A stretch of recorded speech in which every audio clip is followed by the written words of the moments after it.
Alright folks, welcome back to the Don's channel. I am the Don Father and I'm about to do a reaction for a patron of ours, Trey Stevenson. Thanks very much, Trey, for this request. It's the Kilted Killer. It's about a Scottish soldier in World War II, and it's an incredible story, or so I'm led to believe, so I'm looking forward to watching it. The link to the original video, as always, will be in the description section below. So will our Patreon account if you'd like to become a patron like Trey did and get a personalised video request and shout out. Do that, or simply just join the channel as a member. Don't forget to subscribe, like, comment and share, and put the bell on so you don't miss any of our future uploads. Thanks very much. Anyway, no more talking, let's go. Looking splendid in his kilt. Major Tommy McPherson was a highly decorated Scottish officer who became known as the Kilted Killer.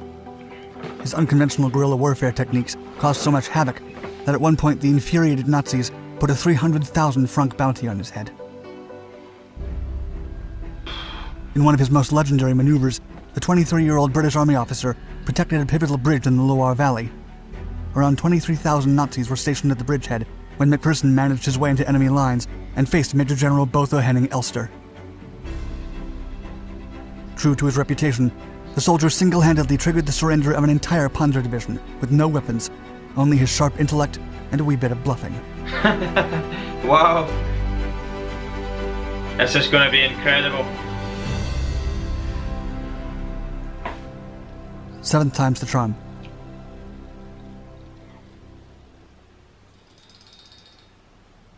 In the fall of 1941, 21-year-old Ronald Thomas Stewart McPherson, member of the No. 11 Scottish Commando, arrived in North Africa.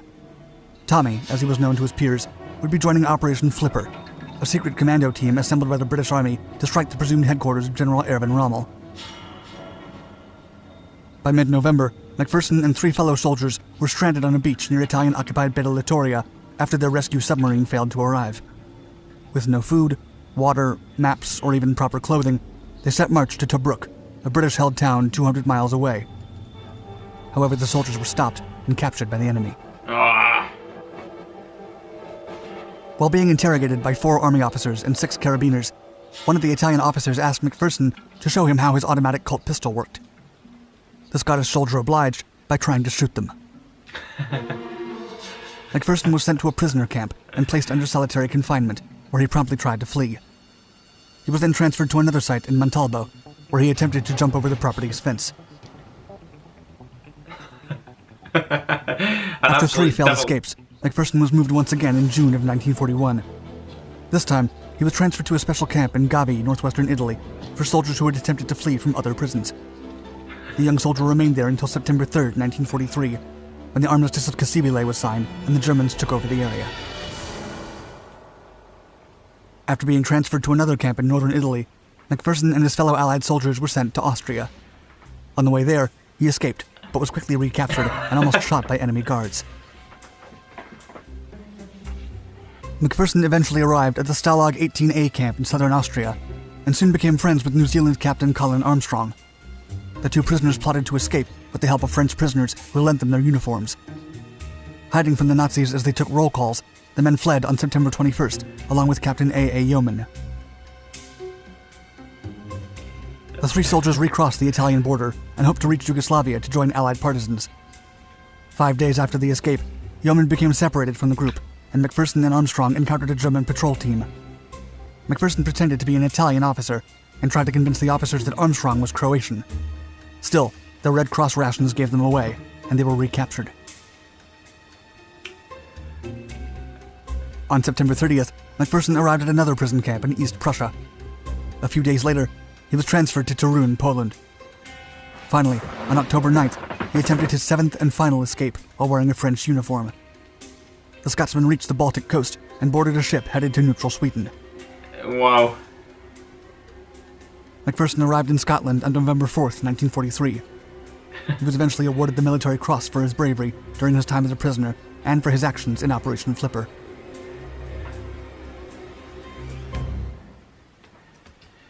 Wow, that is incredible. 7 times he's tried to escape before he finally manages to do it. An absolute pest of a prisoner. Absolutely incredible. That is what you've got to do. You've just got to keep trying and keep trying, don't you? But it must have been terrifying. At the end of the day, you do not know if they're just going to go, do you know what, I'm fed up of this, bang. I'm not sure if they would have known each time that he has had so many escape attempts.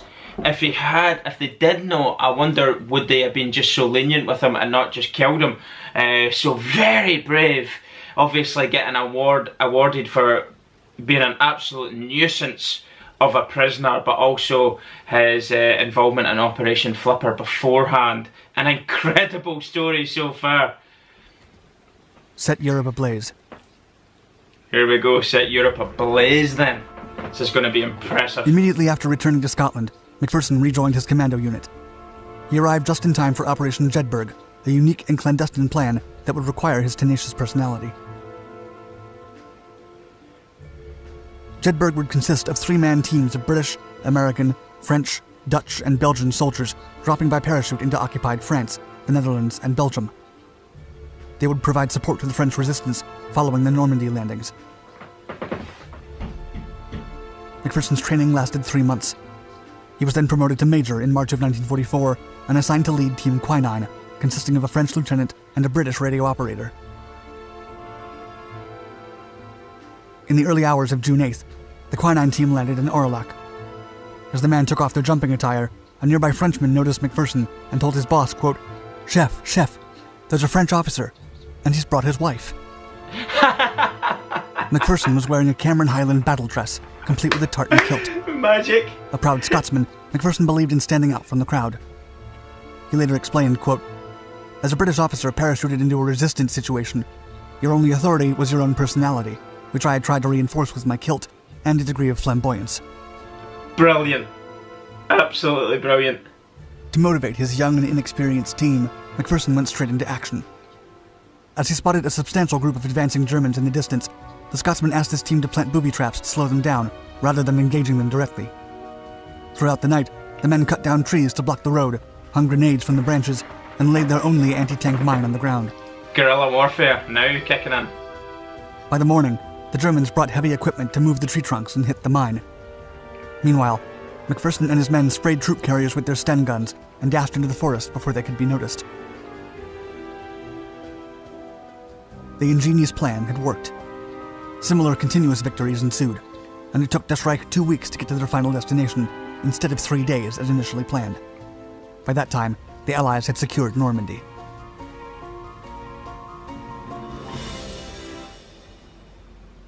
Agent Quinine.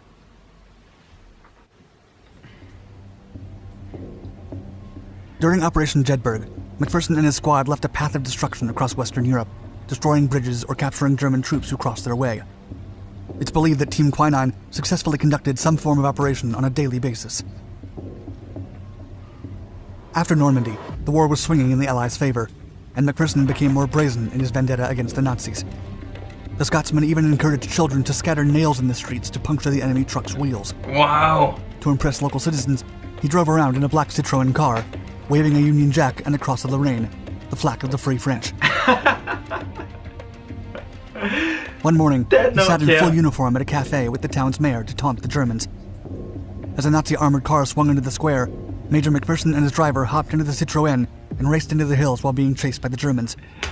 Wow, this boy does not give a damn. He's absolutely tortured them already in the section where he said set Europe ablaze. His guerrilla warfare tactics were incredible and they proved to be successful.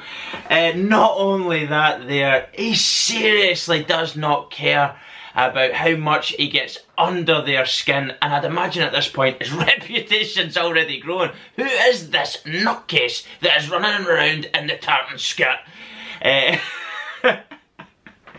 There's a soldier and his wife, brilliant. I love that bit. Look, I'm really enjoying this so far. I love his tenacity and what would seem his fearlessness. They then stopped and tossed a makeshift grenade into the German car, destroying it. Having had enough, the Nazis placed a 300,000 franc bounty on Major McPherson's head. By then, Brilliant. he was already nicknamed Agent Quinine, or the Kilted Killer, and described as, quote, a bandit masquerading as a Scottish officer and extremely dangerous to the citizens of France. Propaganda there to the citizens of France that the Nazis don't care about surrender. anyway.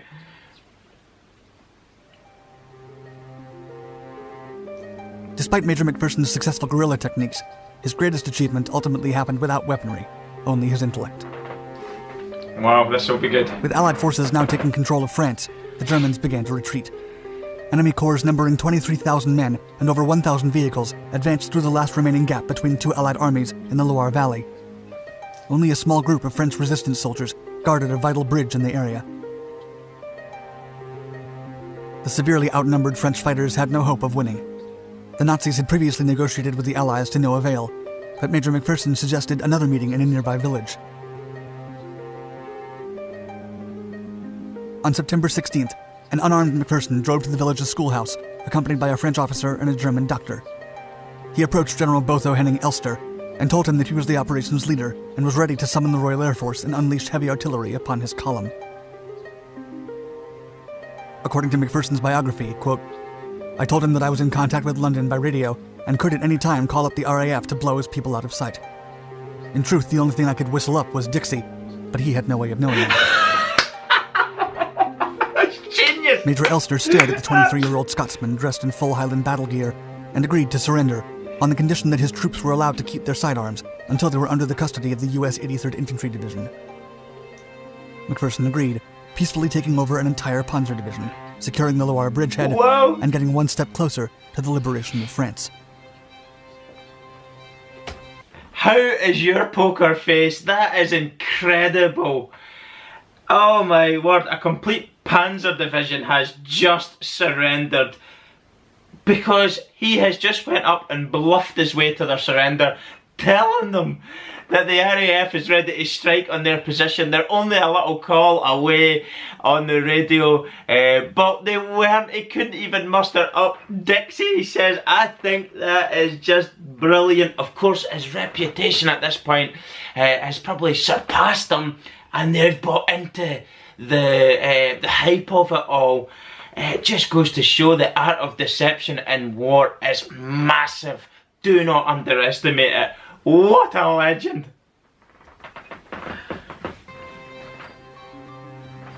The Kilted Killer. The Kilted Killer.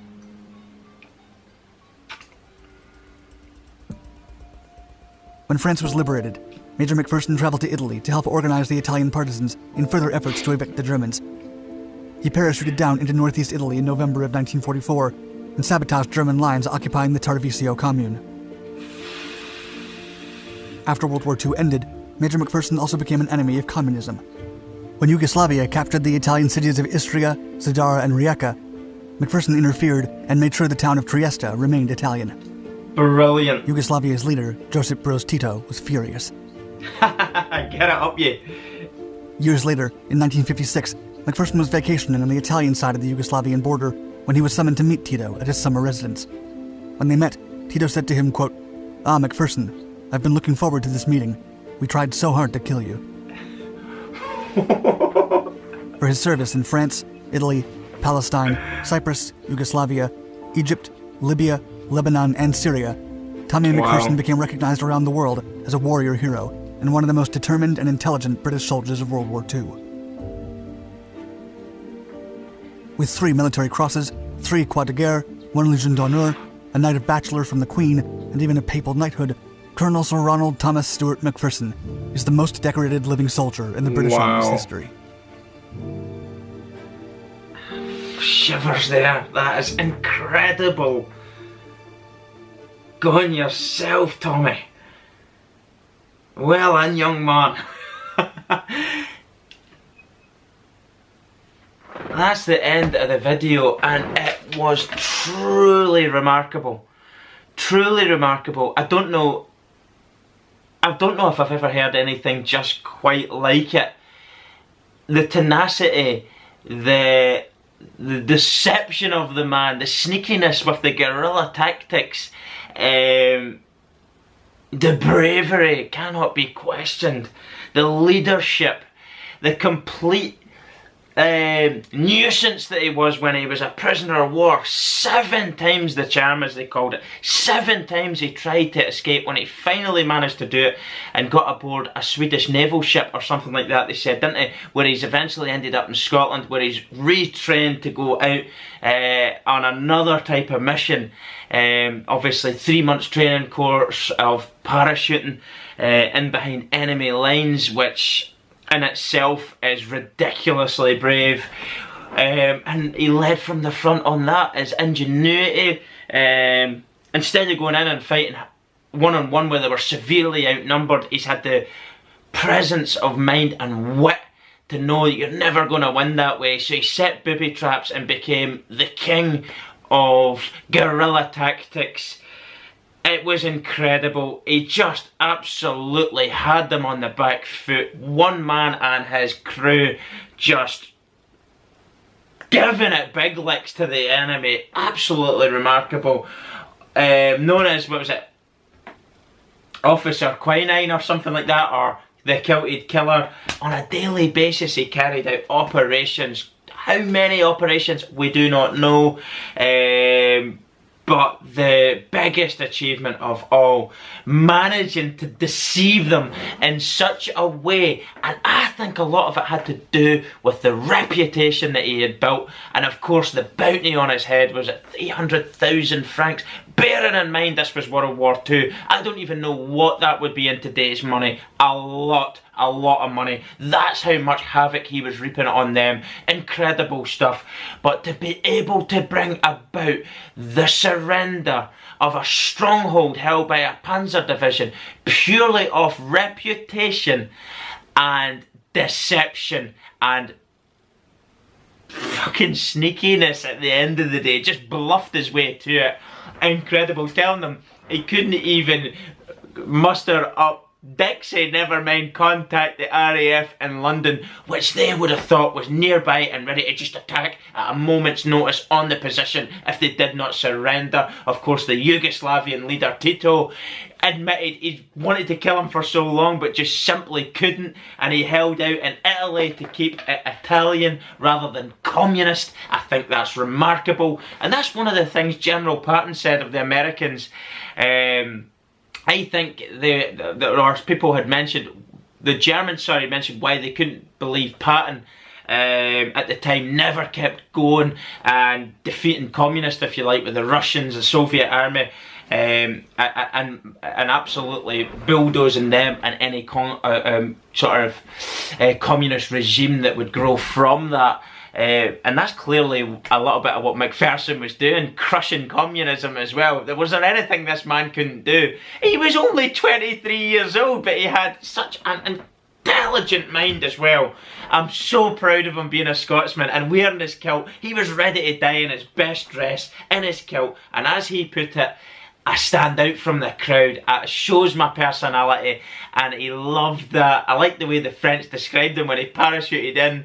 Of course, we've already covered that bit. Brilliant. Love it. Thanks very much for the video request, Trey. That man was a legitimate war hero. The medals that he had, the individual medals that he received for acts of valour and bravery, and deception, if you like, as I said, is just remarkable, unbelievable. Britain's most decorated soldier of all time, and trust me, that is a remarkable feat in its own, considering the levels of bravery that the British have had over the years. I am so proud of that man.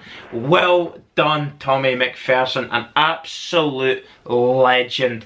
Thanks again, Trey, for the request. If anybody else would like an individual video request, please check out our Patreon account in the description section below, or simply join the channel as a member and follow the perks on how to do it. The link to the original video, as always, will be in the description section below. Check it out. You have to watch it again. I'm going to have to watch it again to just pick up the facts and the figures of that, because it blew me away, actually.